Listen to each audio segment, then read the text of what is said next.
I got the hiccups in a work meeting last week. Not a cute little hiccup either. A full body, chair shaking, everyone can hear it hiccup, right in the middle of someone explaining a budget spreadsheet. I tried holding my breath. I tried drinking water upside down, which is somehow a thing people actually do. Nothing worked. I sat there for 11 straight minutes, involuntarily jerking every 20 seconds like my own body was trying to interrupt a meeting about quarterly numbers. Turns out, hiccups are not some random glitch your body throws in for fun. They are a leftover reflex from an ancestor you would never guess. Not an ape, not even a mammal. Something that lived in water, breathed through gills, and needed a very specific trick to keep from drowning. Which raises a question that genuinely stumped doctors and physiologists for a long time. Why would a fully modern human body still be running old plumbing designed for an animal that does not even have lungs like ours? Hi, I'm Marin Still, and today, MS is dragging a 200-million-year-old reflex out of hiding. MS is not going to tell you hiccups are secretly useful and you should be grateful for them. And MS is also not going to tell you they are just a random misfire with no explanation. MS is going to walk you through the actual evolutionary chain of evidence that connects your interrupted meeting to a tadpole, and by the end of this, you are never going to hiccup the same way again. Let's start with what a hiccup actually is, mechanically. A hiccup happens when your diaphragm, the big sheet of muscle underneath your lungs that controls breathing, suddenly and involuntarily contracts. That sharp contraction pulls a quick gulp of air into your lungs.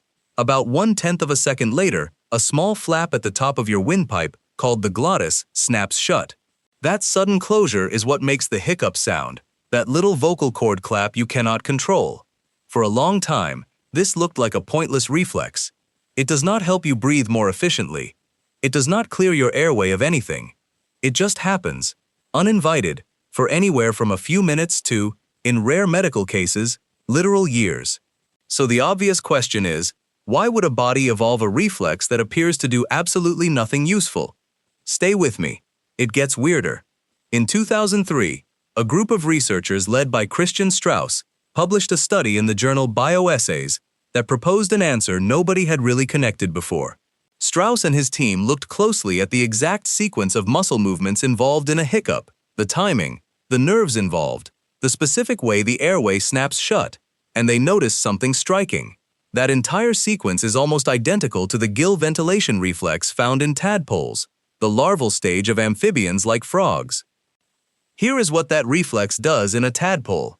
Young tadpoles breathe through gills while they are still living underwater, before they develop lungs and eventually crawl out onto land as adult frogs.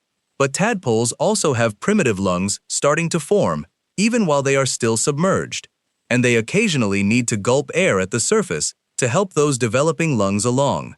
The problem is, gulping air at the surface while still breathing through gills is genuinely risky.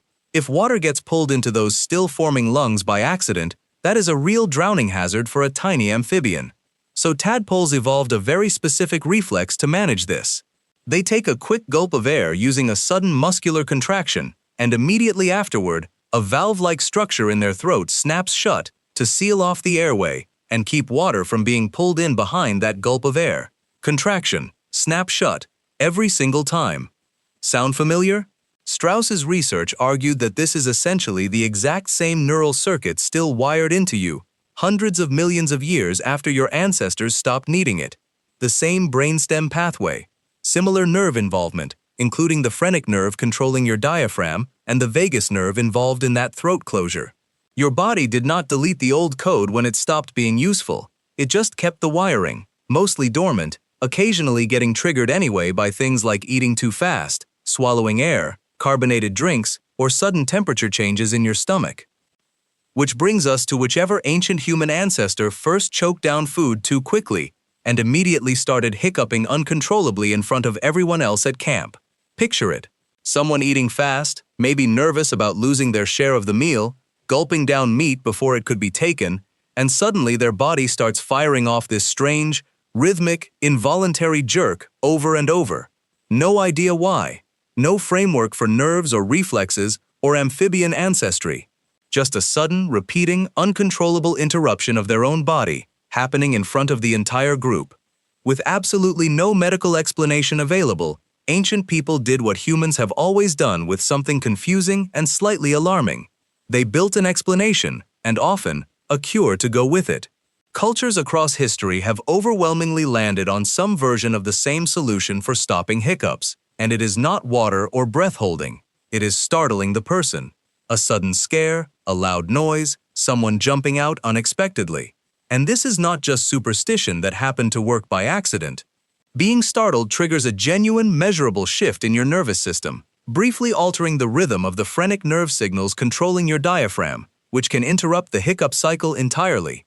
The fear response and the hiccup reflex share some of the same neural wiring, so hijacking one can genuinely override the other.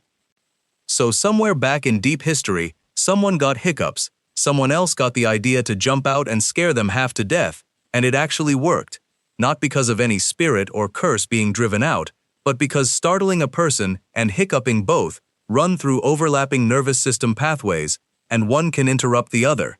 That accidental discovery was so effective it got passed down for thousands of years, all the way to my chair-shaking 11 minutes in a budget meeting, and to whoever eventually gets startled by a sibling or a friend the next time hiccups strike. So, the next time you are sitting somewhere, hiccuping uncontrollably while everyone around you tries not to laugh, remember what is actually happening. You are not malfunctioning.